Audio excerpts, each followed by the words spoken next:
Good morning, everybody. Today we are going to do a little talk about ransomware awareness and prevention. House rules, turn off your microphone, camera, but you are free to ask questions if you like, and I will answer as many as we have time for at the end. So today's goals are kind of to understand what exactly ransomware is, how it's getting across all these computers, know what to do to prevent it, who is really kind of most at risk of getting ransomware into their system, and what some of the consequences of that are, as well as have some information on being prepared if an incident does occur and you get ransomware into your system. So first question is, what is ransomware? This is something that everybody is really kind of familiar with as far as cyber attacks go, because it's constantly in the media, gets lost attention because there's a lot of money involved in it. You've probably heard of Colonial Pipeline. That affected our fuel supply, and that company ended up paying like $4.4 million to get everything back online. There's also a rural hospital system in Illinois recently that closed down because of ransomware. So ransomware is kind of a big concern for businesses, but also individuals, because they lose data or get it locked up, and that always causes a lot of big problems. So what ransomware is really is this little piece of software that when it's executed, it can encrypt an entire system and files, databases, everything. And attackers usually set up a backdoor that can be done in a frightening number of ways. And then after they have that backdoor, they deliver the ransomware software into your system, and then they start doing the encryption thing. And then once you realize your whole system is a brick, the attacker comes in and asks for ransom, so you can get the keys back to unlock the encryption that's happened on your system. And sometimes before that encryption happens, they'll take the data out of your system and then threaten to sell it on the dark web or something, unless you pay them money too. So there's a lot of angles they come at you with ransomware. And why do they do it? This is purely a business for them. It's all about money, and they're becoming increasingly sophisticated, the attackers with ransomware. In fact, there's even a ransomware as a service out there, several of them, in order to launch the attacks. So it's definitely still a big problem, and probably one that won't go away anytime soon. So how does it spread? That first entry point into your system happens quite a few ways. And here's just a few of them. Social engineering is still huge for getting that foothold into the system. Phishing emails, for instance, is one of those social engineering ways. If you've ever had the misfortune of clicking on a link in an email that you weren't familiar with and nothing happened, I hate to say it, but sometimes that's when the backdoor is actually being installed when you click on that link that you don't know where it goes. So that's why we really encourage you not to do that. Malicious websites are another way that the entry point happens.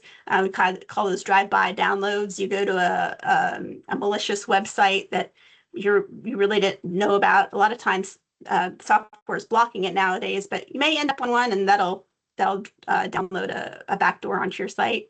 If you have remote desktops enabled, the RDP protocol on your computers enabled, and you have bad credentials, they don't even need a backdoor. They can just come right in the front door if you don't have that shored up.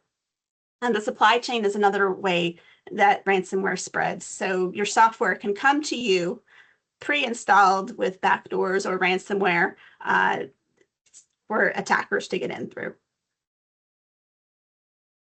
So some of the biggest targets for ransomware are targets because they have sensitive information, like healthcare or schools that have school records, psychological records.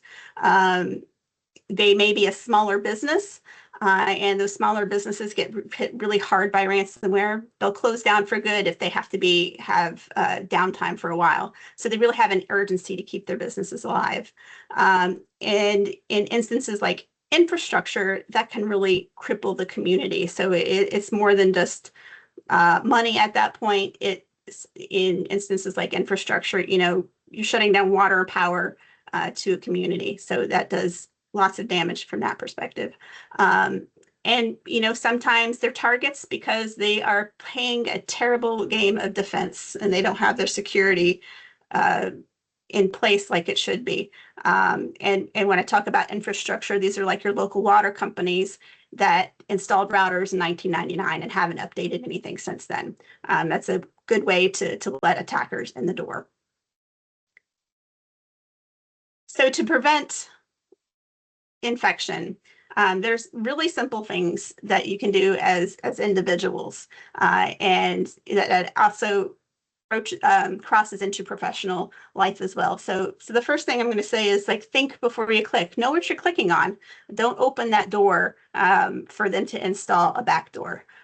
Social engineering takes an awful lot of forms. And there was a case recently of a company that had an employee was asked to change their password through Teams, and they did it.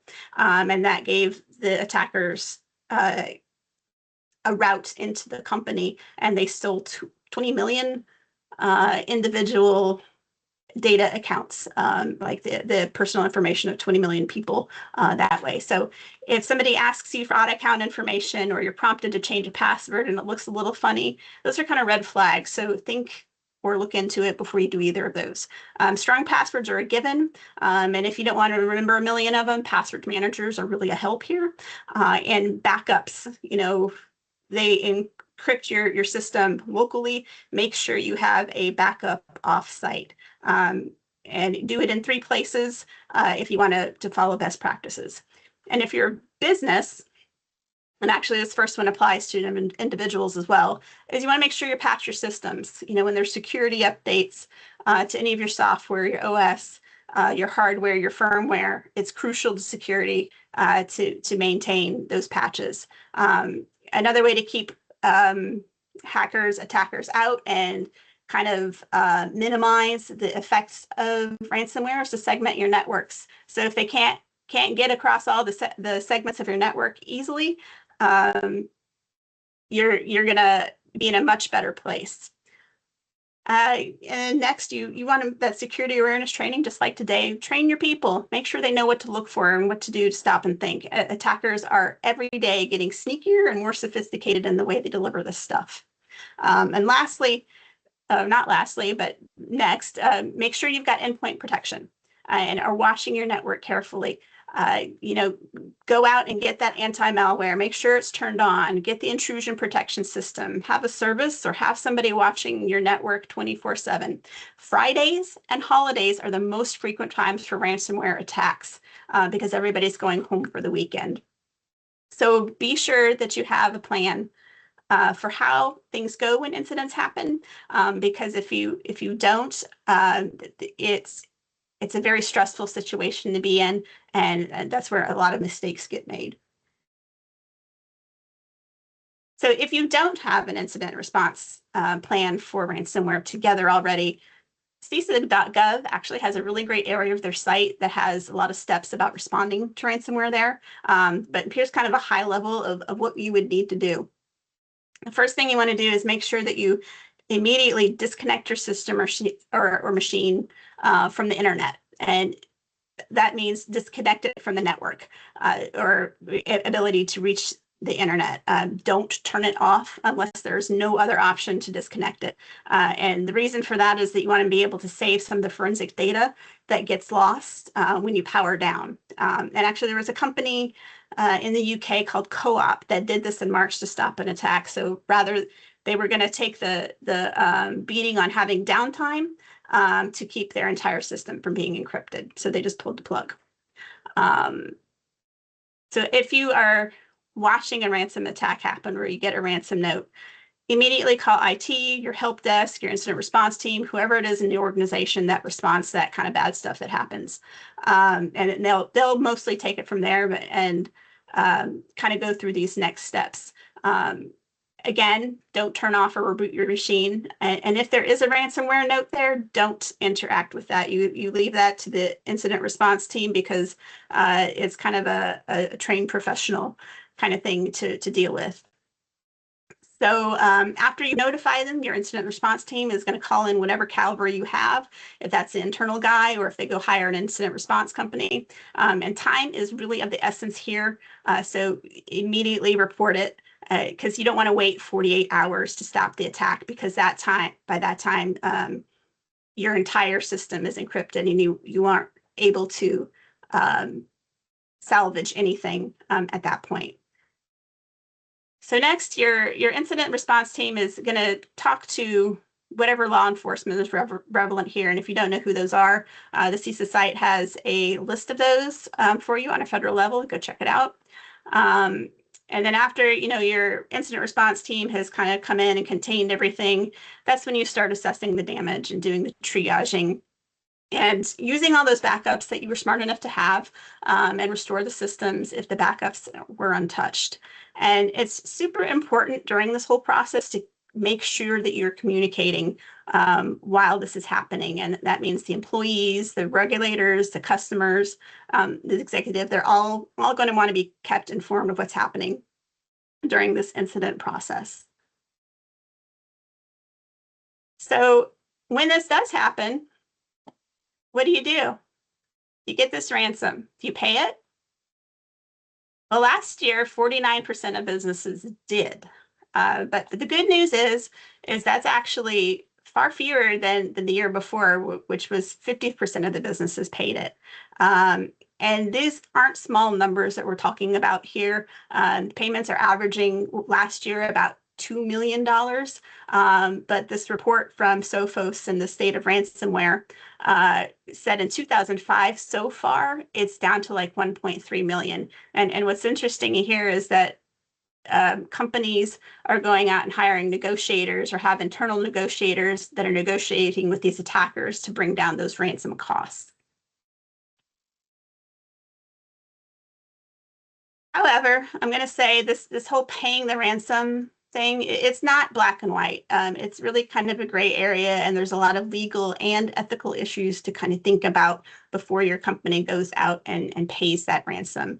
So it's not really illegal anywhere to pay the ransom, but there's other implications here. So do you really know who you're paying?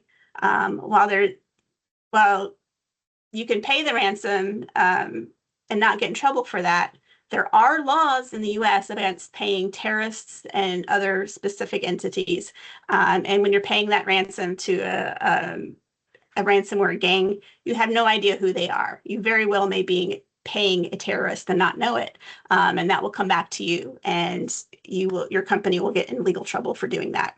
The official line from the government is to not do it. The FBI says no. And the reasoning is logical. So if everybody collectively stops paying these guys, they're going to stop using it as an attack. And so collectively, ransomware kind of becomes a minor thing instead of a major thing like it is.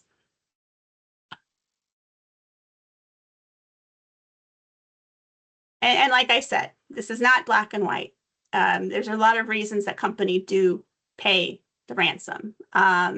In general, businesses tend to get back on their feet way quicker when they pay the money and get their data back and go on about business. That downtime costs money. It is not just the ransom.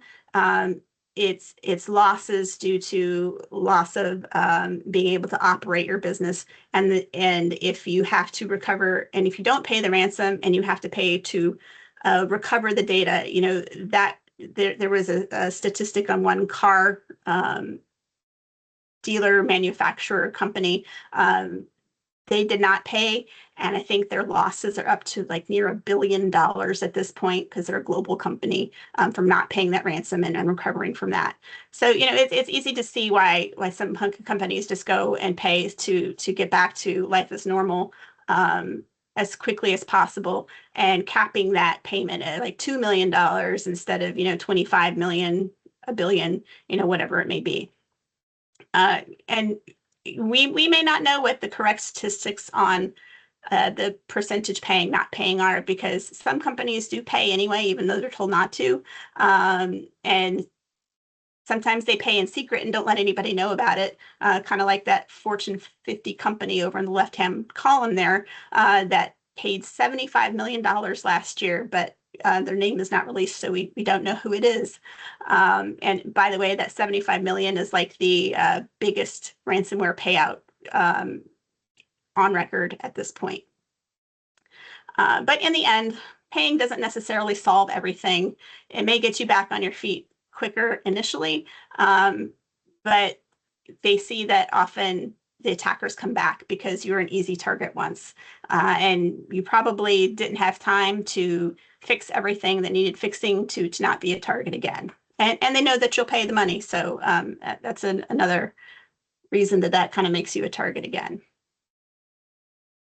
So key takeaways here, there is an awful lot to do that you can prevent ransomware. So it's not a desperate situation for everybody, and it's not just inevitable. You can do the things to prevent yourselves from being infected. And it's kind of a universal thing across all sectors, all industries, all kinds of businesses. So it's something that does need to be addressed internally, and for individuals as well. And, like we said, paying the ransom, it has pros and cons. You aren't guaranteed anything if you pay. There's also the possibility they could not give you those keys to unencrypt your data back as well. Do the basics. Back up, educate, patch, plan.